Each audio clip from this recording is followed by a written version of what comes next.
Hi guys, so we're still at Trailguide to the body and I'm presenting bones of the spine and thorax and we are at page 170.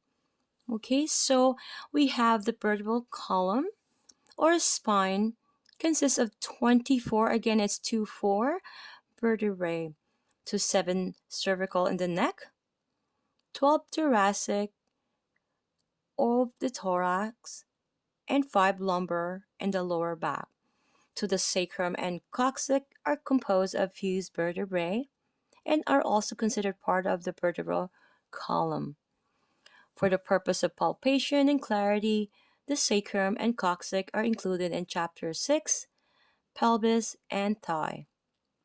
Okay, so the cervical vertebrae are the most mobile and accessible of the 24 spinal bones. Keep this in mind. This is a very important FYI. Okay, so the 12 thoracic vertebrae articulate with the 12 pairs of ribs. Designed for minimal movement, they help to stabilize the thoracic area and protect the internal organs. In contrast, the larger stockier lumbar vertebrae, located between the 12 rib and posterior iliac crest, are designed to support the weight of the upper body.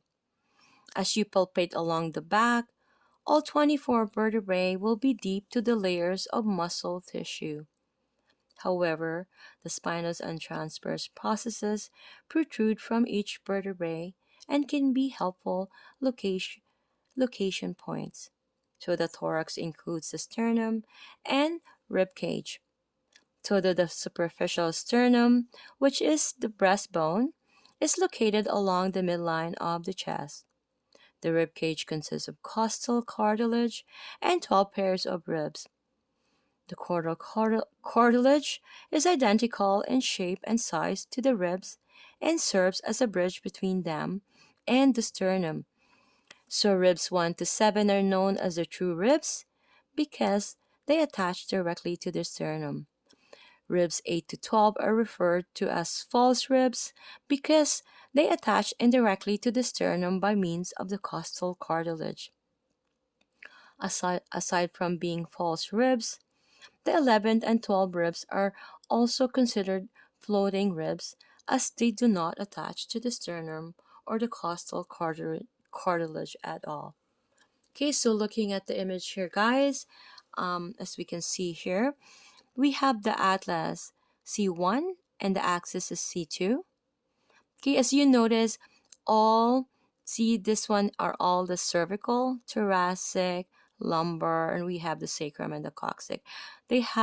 You have to differentiate them by how the spinous process are or the transverse process are, and how the body itself, if they are individually, if you were to look at them individually. Okay, we have to know this by heart. Okay, so we have here cervical vertebrae C1 to C7, and we have here thoracic vertebrae T1 to T12.